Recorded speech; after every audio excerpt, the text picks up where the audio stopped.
back at WNST, Towson, Baltimore, and Baltimore Positive. We are positively at the Breakers. We're in Palm Beach, Florida. I'm going to be down here for the beginning part of the week. Luke Jones is back on the homestead. I draw the tough assignments here. We were introduced to the new president, Sashi Brown, last weekend up in Owings Mills. So we attended the 28-minute press conference with numbered questions for the leadership. And I asked the eternal question is, where's the owner? Well, the owner's down here and apparently going to be meeting with selected members of the media down here. But certainly John Harbaugh will be meeting with the media. If you were following Twitter on Sunday afternoon and I walked in to get my my media credential for the meetings here in Palm Beach, the place was stormed with media, Luke. On Sunday afternoon, every Judy Batista, every Kevin Seifert, every Aaron Wilson, every Mike Vrabel and Sean McDermott. I'm just giving you 5 names I ran into while I parked the car, used the restroom, and grabbed my pass. It is swarmed with media, and there's a lot of questions to be asked. So not just about the overtime rule, by the way, either. Oh, no question about it.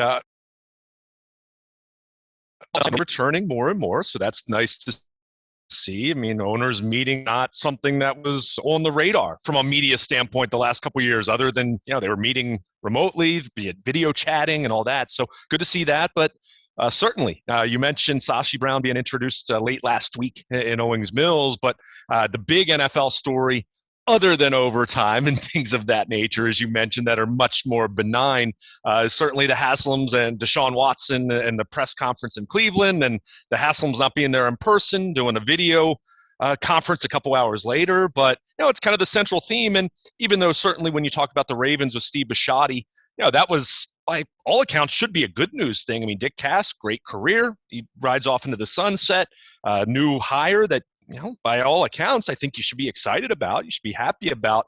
But ownership's not there. It's something. But then on the flip side, when you do talk about a Deshaun Watson scenario, where is ownership?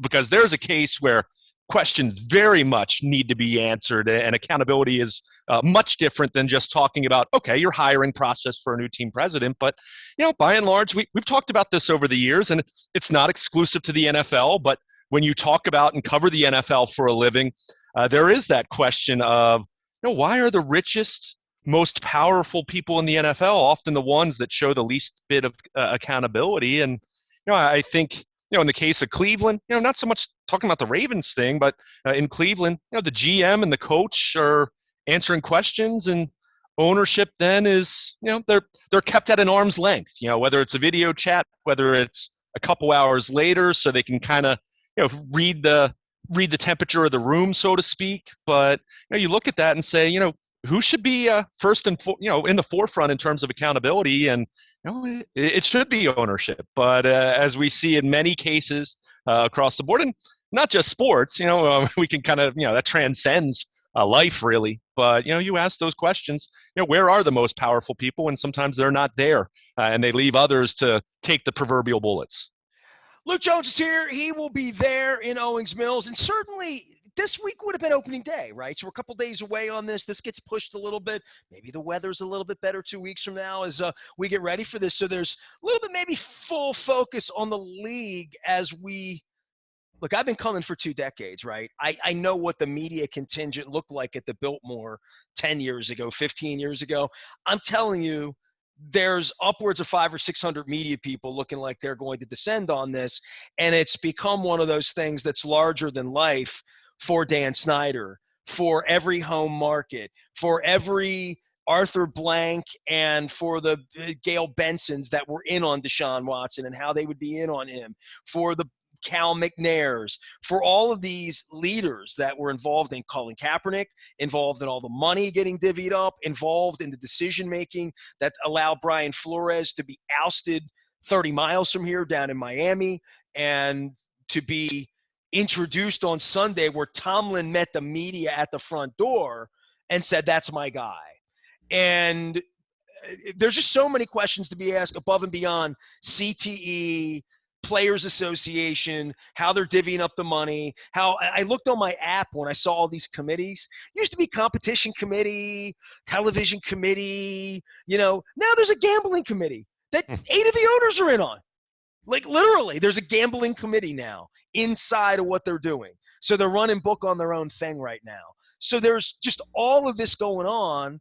And to your point, less of them to answer these questions and less often and in a more not structured environment, in a completely homogenized, controlled, intimidated environment, that the lengths you're going to have to have access to these billionaires and to Dan Snyder is about the same amount of access that those girls that had worked for the organization had to go through with lawyers, and that there is a wall built around these men. Primarily, there are a couple of women who've married into this or been daughtered into this, but primarily these are men, and primarily white men, right? Shad Khan notwithstanding, that the league has now transcended entertainment. I mean, we had the Oscars going off here this week. We had the Final Four. We have the most Final Four ever with these four teams and Duke and Carolina and all the Blue Bloods and all of that going on. And the league's going to eat this up for 3 or 4 days, where it still is. It's not about spring training. It's not about the basketball. It's going to be about their league. Like it's going to be about their league 3 weeks from now when they have a draft, 4 weeks from now when they have a draft. But they want this attention, they want this growth, and with that comes a social responsibility and responsibility to communities that they did not have in St. Louis, that they did not have in Baltimore in 1983, that quite frankly they did not have in Baltimore in 1996 when the team came back, that they're not showing in Washington right now, that they haven't shown in places like South Florida, where the owner says, I want to lose games, and then is in on the gambling part of this. So there's questions above and beyond Steve Bisciotti. Hey, where you been the last couple of years? Who's this new president? How do you feel about these things? But how do you feel about being in partnership with these other people? These are the things I'm interested the most in. And then there's Sashi Brown, I guess locally for us, wondering, like, this is a huge transition. What does the crystal ball hold for our franchise? What does it mean for the Baltimore Ravens? No question about it. And I mean, it's hard to say right now. It's so early there. But to get back to what you were talking about from a league-wide standpoint, I mean, I guess the issue that I just keep coming back to, Nestor, is there isn't really any accountability from the standpoint of business is as booming as it's ever been. And as much as what you just said is true, 99% of fans, and I don't say this in any kind of a disparaging way because, as I've always said to you, fandom has varying degrees to it. You have your fans who show up on Sundays or fans who show up on opening day, and they're not paying attention the rest of the time. Or it's kind of they come and go. But with the NFL specifically, as much as I agree with everything you just said in terms of these questions to be answered, who is really holding them accountable, though? Because look at television ratings for the NFL compared to anything else. You just mentioned the Oscars. The Grammys will be the following week, right? You look at the numbers that they'll get compared to what week 6 regular season games will get in, Sunday Night Football, or, even looking at now, we're going to have an Amazon with an exclusive Thursday night streaming package. The way that you could hold these owners in this league accountable would be to what? More than anything, to not consume the product as much, right? I mean, that's we always talk about free market in terms of, you can choose to inhabit a business that aligns or choose not to go to a business that doesn't align with, your certain feelings about something. Well, but keep in mind, after the knee, and you know this as well as anybody, after the knee, this was to never, ever, I was never going to watch football again, said Right. 25% of the audience, right? And that Right. didn't happen. And maybe it was 1% for a little while. Yeah, Right. those people can't quit the league, right? Sure, the sure. league quit our city, and I pined away for 13 years to get it. I am the original poor sucker license holder. Like, really, right? Like, that's the power football has had throughout the course of our lifetime, right? Like, if your father were alive right now, he would recognize all of this, right? And he's been gone. My father has been gone 3 decades. He would come back and say, oh, same guys that had Irsay in there, and Vito Stellino was going to owners' meetings at the Biltmore back in '86, trying to figure this out with Mr. Bidwell, and Mark Davis's old man, and Gail Benson's former husband, and the original people involved in the league, right? Like this isn't a new story. whether people were calling Ray Lewis a murderer for 20 years, that he got to play, got to go to the Hall of Fame, like all of the, I mean, going back to gambling in the 50s, right? And you know, what happened with guys being their own shoeless Joe Jackson and all that. The league perseveres, and they know that. Baseball thinks they're still persevering, and they, to your point, we argue about baseball and the strike, or excuse me, the lockout, because I keep calling it strike. It just feels like the same thing to me, although I Sure. know it's not. But I think you and I've had those arguments about, will you still love me tomorrow? Will you still be here? I don't know, man. And the Ravens could move out of town to Memphis and they put another team back in Baltimore in 5 years and they'd sell a lot of tickets because they did it in Houston. It would happen in St. Louis. It's happened in LA. It's happened in places where they can operate their business, pay their $900 million to St. Louis, and just not have discovery, lawyer up, and march on to the Breakers and to the Biltmore next year. And whatever happens to Dan Snyder, whatever happens to class action lawsuits with Brian Flores, it just goes on. The wheel keeps going, right? The wheel keeps turning. I mean, that's really what this comes down to. And I think what's fascinating, and let's be very clear, I don't want to paint with too broad a brush. There are plenty of good people in the NFL, but we know, like any other industry, there are plenty who aren't so good. And certainly you question ethics, business practices, all that. But I think what's so fascinating, not that we're going to necessarily get outspoken clarity or outspoken remarks from owners on the record, but I think with Deshaun Watson and the Haslams in Cleveland, as much as you'd like to think it would be about the 22 civil cases for sexual assault and misconduct, I think it probably much more of that. And again, this is not saying everyone, but I think where there's going to be much more fallout is in the wake of all of that, the Browns giving Deshaun Watson a $230 million guaranteed contract, and what that's going to mean for other teams with their quarterbacks like Lamar Jackson in Baltimore, like Kyler Murray, like Joe Burrow in a couple years. I mean, you just go down the list. And again, what does that mean? That means that ultimately, for better or for worse, right or wrong, and believe me, I have strong feelings about Deshaun Watson, and I'm not going to sit here and say the guy should absolutely never play again. At the same time, the idea of jumping into a $230 million guaranteed contract was so much completely unsettled beyond the legality portion of this. But it comes back to what happens on the field. And for better or worse, I mean, you go through all the comments that were made Friday during both press conferences, the one that they held in person and then ownership getting on a Zoom a couple hours later. And you hear all this lip service. And I said this to you I guess it was last week. It feels like this happened a few weeks ago. I guess it's still fairly recent, but it's the same thing that we've talked about with players who say it's not about the money. In this case, it's not so much the money, but it's all about what happens on the field. Can this guy help you win a Super Bowl? I mean, let's call a spade a spade. Look at how the Ray Rice situation played out until there was video released by TMZ the Monday after the season. I think the original incident, I want to say it was February, wasn't February or March. I mean, you're talking about a 6-month period where the Ravens stood by Ray Rice, and a video changed that. Now, is there going to be a video that comes out that truly convicts Deshaun Watson in the court of public opinion to the point where he's so toxic that the Browns walk away? I'm guessing not at this point with $230 million guaranteed, but it just comes back to these teams can say all they want, and this might sound very cynical, but at the end of the day, everything that they say is veiled, is some kind of veil or crutch or some kind of way to hide the simple truth that the Cleveland Browns saw Deshaun Watson as a great quarterback who's made it to Pro Bowls and as a special talent. Saw what he did at Clemson, saw what he did with the Houston Texans, and they've been a dumpster fire as it relates to quarterbacks going back to their reintroduction into the league in 1999. And they want to win, and they want to go to a Super Bowl, and they feel that this guy gives them a much better chance to do that. And from a football standpoint, they're probably right.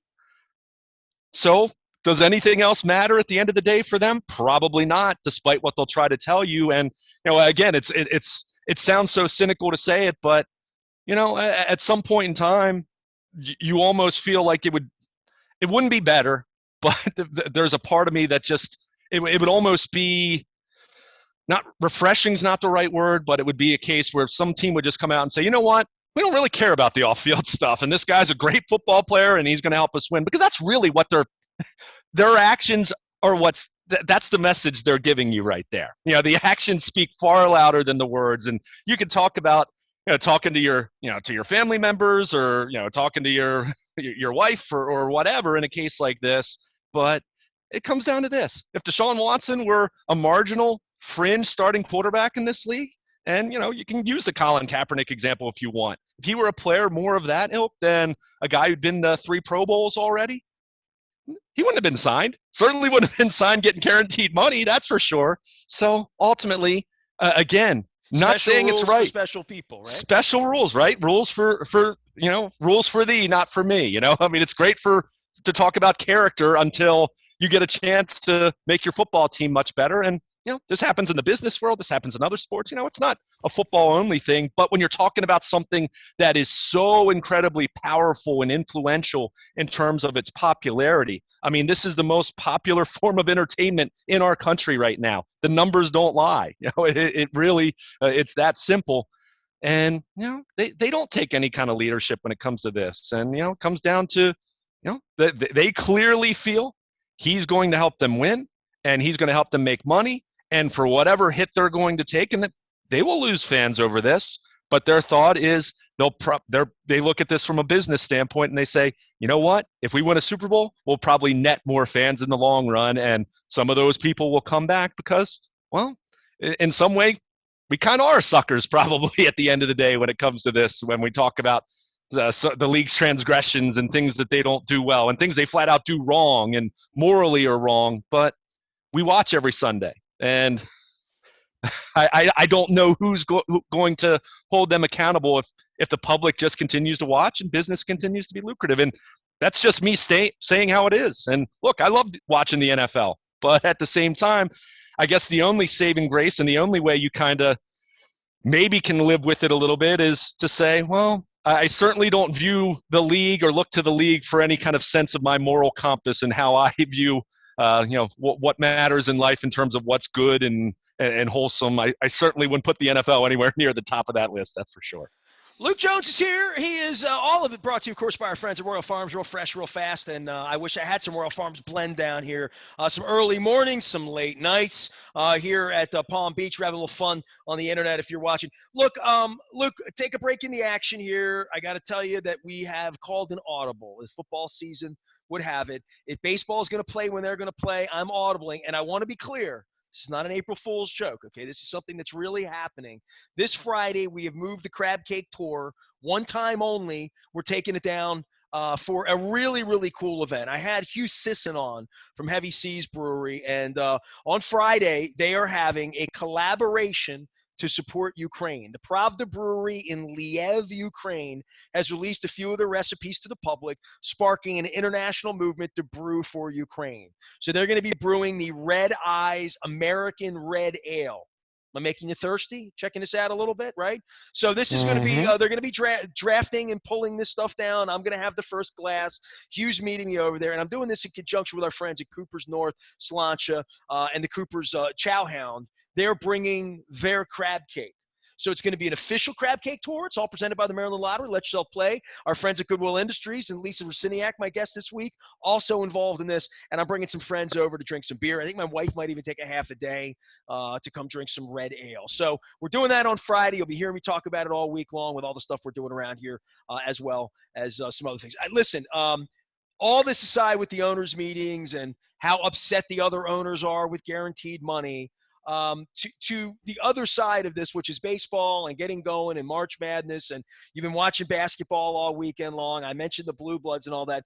Baseball feels close, right? For baseball people, this feels like, oh, spring training didn't happen. We had this 100-day war struggle, and we're going to blink, and before we know it, it's going to be baseball season next week.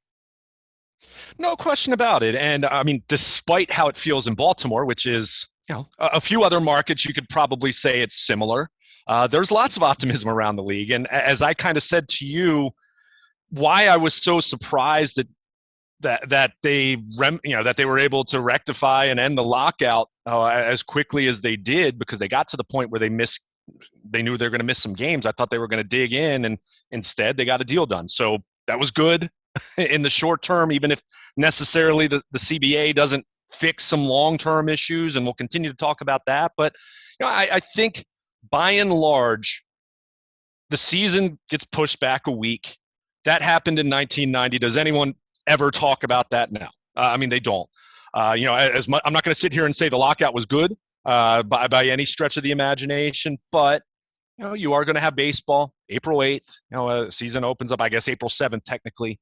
And in most places there is optimism, but here in Baltimore, it's certainly a different mood. It would have been even without the lockout. Let's be very clear about that. Even if the Orioles made a couple other signings here or there, something that I would have liked to have seen to, if anything, just stabilize the rotation a little more. Dude, I make shared things the a little more payroll functional. last week, right? I shared that piece on Twitter. 30 million. Next step up's 35 it's million. more like 41. It's actually 41. And that's embarrassing too. But it's when you have to count the players that are going to be on the roster, arbitration, all that. It's 41. It's, I think, going to be 29th in baseball. I think Pittsburgh might be 30th when you go through that, but it's low, obviously. It's the Captain Obvious statement. And I think you and I talked about this at the end of last season. I thought this could be the time where you start making a couple moves here and there. I use the J.J. Hardy acquisition as an example. You think back to the Orioles getting him in 2011. They still stunk in 2011, but you look at how important he was in terms of leadership, stabilizing a position where they did not have a long-term solution, and ended up being a big part of their 2012, 2014. And he was kind of holding on in 2016 for their playoff teams. But Jordan Lyles has been the one signing for $7 million, which is kind of surprising given his career numbers, but he ate a lot of innings last year. Given where he is on the cap figure versus like where Lamar will be for the football team, sure. It's kind of crazy, right? It is. Yeah, you're right. I guess if you're looking at it through a salary cap lens in the NFL, he'd be a $20 million player. But, right, exactly. Yeah, it's crazy. Right. But, I mean, here's where I stand right now with the Orioles. And, I wrote about this at BaltimorePositive.com. This hasn't been a fun spring. Adley Rutschman's on the shelf with the tricep strain. They continue to say this isn't something that's a long-term concern, but until he's back out there and playing, you're going to have some flashbacks to Matt Wieters in 2014. I think it's natural to think that. Heston Kjerstad, after having myocarditis last year, hurts his hamstring in one of the early minor league, inter-squad games. So you've had those, injuries are part of the game. We know that. But when you're talking about a franchise, when you're talking about a fan base, forget about the franchise because, they're deliberately choosing to do this at this point. But you have a fan base that is so desperate for some optimism to hold on to, some good feeling to hold on to. And you have those injuries. You have what happened with arbitration with Trey Mancini and John Means. And I said this to you when we were talking about it last week. Look, arbitration is part of the economic structure of the game. The Yankees are currently slated, if they don't strike a deal between now and then, to go to arbitration with Aaron Judge. The World Series champion Braves are set to take a few of their players from their championship team to arbitration. In the big picture, it's something that happens across the league. But when you're talking about a team whose optics are so bad right now, it's just something else to add to the list. And where I stand with the Orioles right now, I don't believe this is a case where you can just say it's all bad or all good. I think you can be a believer in Mike Elias and Sig Mejdal and the things they've done down below in terms of the farm system, in terms of infrastructure, with what they're doing in the Dominican, with an academy they're building, with what they've done from an analytics standpoint, sports science, player tracking, doing a lot of work with injury prevention, things of that nature. And you can like all those things. And I do, by the way. I still have a belief that they are on the right track in a lot of ways from a long-term baseball standpoint. However, you come back to the business side, whether we're talking about Masson, whether we're talking about how team employees that aren't GMs and players and just talking about your non-baseball team employees, how that's played out over the last couple of years. You're talking about, how they handle ticket sales or don't handle ticket sales. And, you look at all those different things. And I think I said this to you in a previous discussion, but I remember having a conversation with someone who, didn't work within the organization, but very much plugged in, knowing what goes on. And they made the comment that you have the concern that even if they do everything right on the baseball side in terms of building a foundation, which is what they've been trying to do these last 4 years with Mike Elias, that the business side is so messed up, the concern that you can't finish and execute that plan ultimately. And I think where you stand as a fan, I think it's a very fair position to say, hey, I've got a good farm system, and I'm a believer in Adley Rutschman, and Cedric Mullins was great last year, and I like Ryan Mountcastle, and Grayson Rodriguez looks like he's going to be a stud. He's widely regarded as the best pitching prospect in baseball right now. But even if all that works out, is ownership going to spend money? And I think at this point now, when you're talking about year 4 and the payroll being whether you want to use the 30 million or 41 million or whatever number you want to use, it's incredibly absurdly low at this point. You look at that, you look at how they're nickel and diming Masson and other business practices we've seen the last couple of years, and you just say, when the time comes when it feels like, hey, these younger guys are arriving and they're ready to go, what's the payroll commitment going to be from this ownership group? And I think at this point, when you're still talking about Kelvin Gutierrez being your opening day third baseman, or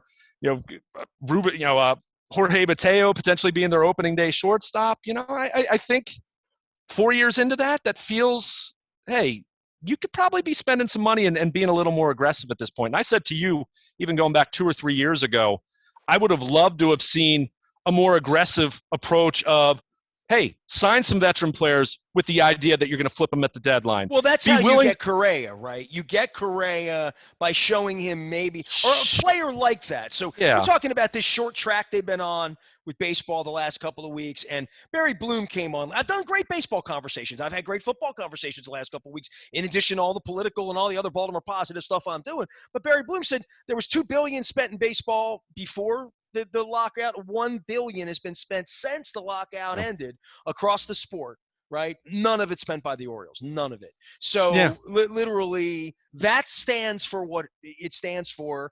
And all of that nonsense and joking around about Correa a couple weeks ago when goofy reports and people are reporting goofy stuff, he did wind up with an oddball franchise in an oddball way, in the way that you want to make a splash, get some good players. Sure. And I mean, as I've said, going back to probably talking about this 2 years ago, much earlier, before the pandemic shut down, which is complicated things, but it's complicated things for all 30 clubs. So that ultimately that can't be an excuse at the end of the day. But I would have loved to have seen a more nuanced approach to use some aggressiveness, because your payroll was so, other than Chris Davis, really did not have very many meaningful payroll commitments at all the last couple of years. I would have loved to have seen an approach of, what? There are bad contracts across baseball. Go take some team's bad contract and buy a prospect in the meantime. And they'll say, hey, yeah, we'll give you this guy that, we like as a prospect, but we really like the payroll flexibility. Go do that. We've seen teams do that. I would have loved to have seen, a couple more veterans signed here or there. We've seen the Oakland A's do this for 25 years now. I mean, how many times have you seen Oakland acquire a higher priced player and you kind of scratch your head a little bit, and the guy hangs around for a year, he might help them win, and then Billy Beane flips them. And, that's just how they've operated, making lots of deals. I've said this for a couple years now. There is a wide canyon between spending like the LA Dodgers and doing what the Orioles have done, which is as painful and conservative as misery can get in terms of not spending, not investing at the major league level. And look, they've invested down below and they've done things of that nature, but this doesn't have to be a false choice where it's only one or the other. You can do both. You can spend money and you can do some things and take some shots at the major league level to, flip some guys at the deadline. Like I said, take on a bad contract and you can get an interesting prospect and to come back with that guy. And but instead, it's been such a bare bones operation at the major league level that I can recall Mike Elias saying at the end of last year, he held court with the media. I think it was the next to last series. home series of the season, and he made comment about their pitching staff, how it would be very unrealistic to think that their rotation next year could be comprised of in-house guys and be competitive. And I think what we mean by that is not in terms of competitive from a playoff standpoint, but how many times, Nestor, last year did the Orioles go through stretches, 3-4 games at a time, where it's like, not are they going to win the game, it's how are they going to get through 9 innings because so-and-so is just, he can't get through 4 innings. Well, like, they don't have we're many not even major league pitchers pitching. I mean, let's call that what it was. Well, right? and what was disappointing about it, and hey, I mean, they're going to run it back with these guys. So the hope is that of that group of guys that aren't really that young anymore. You look at Keegan Aiken and Dean Kramer, Bruce Zimmerman, who did do better than the rest of that group, Zach Lowther, go down the list of those guys. These guys are 25, 20, Mike Ballman, 25, 26 years old, and it would really behoove them. It would really help their long-term efforts here if out of that group I just mentioned, and, we're talking 6-7 guys, a couple, Bradish, Kevin Smith, they have some other guys at AAA, and a couple of these guys I still think have the chance to be something that can help you over the next 4 or 5 years. But it would really help them a lot if this isn't a case where you're putting all your eggs in the Grayson Rodriguez and DL Hall basket. Can you at least have 1 or 2 other guys emerge and you say, okay, this Zach Lowther might not be he's not going to be a number 2 or number 3 starter, but he might be a number 4 or number 5 for you. This is where they caught lightning in a bottle with Gonzalez and with bottom of the rotation. Sure. And they could go out and buy a 5th starter and rent an Andrew Miller, who finished his career the last week as well. Luke Jones, is there anything you want to finish up? March Madness, you got anything more on baseball? Just my final thought on that. I mean, and these guys are going to get chances because right now you have John Means, Jordan Lyles is at least going to, you hope, be a workhorse for you in 8 innings, even if it's going to be a 5.5 ERA, it will be some level of functionality they did not have last year, which just made their pitching staff a disaster all year because it's just cycling in guys and they're getting their butts kicked and just, in over their heads. But if you can get 1 or 2 of those younger guys to, and maybe it's Bruce Zimmerman for a second straight year, maybe it's Zach Lowther, maybe it's Kyle Bradish, maybe Dean Kramer puts it together, maybe Keegan, and maybe a couple of these guys go to the bullpen and they find more success there. But the way this system is built, it's very clearly been much more skewed towards position talent. We've seen that with the college position players, college hitters drafted the last couple of years. But if you can find 1 or 2 other guys that you feel like they can be a piece, it's going to help them because then, you have Grayson Rodriguez coming. You have a DL Hall coming, and those guys could be in Baltimore before the season's over. That's not outside the realm of possibility at this point. So they're getting closer. But again, it comes back to that question ultimately that I think as an Orioles fan, 5 years, 4 years into going into year 4 of Elias, 5-6 years out of just terrible baseball. I think fans, it's fair to wonder, is the payroll commitment going to be there when these guys start to arrive? Because the worst thing that could happen is wasting Adley Rutschman's first 2 or 3 years, right? I mean, you want to maximize the 6+ years you're going to have, and he's already 24. He's not that young anymore. So it's a matter of, you want to hit the ground running as quickly as you can here when these guys are arriving. And the way they're operating, though, from a payroll standpoint, from a putting pieces around them standpoint, it doesn't feel like they're going to be able to do that. So we'll see. I'm looking forward to seeing these guys individually, but win-loss record-wise and standings-wise, it's going to be much of the same, I fear. And I think for fans, it's understandable to be lacking patience at this point. I can really understand that.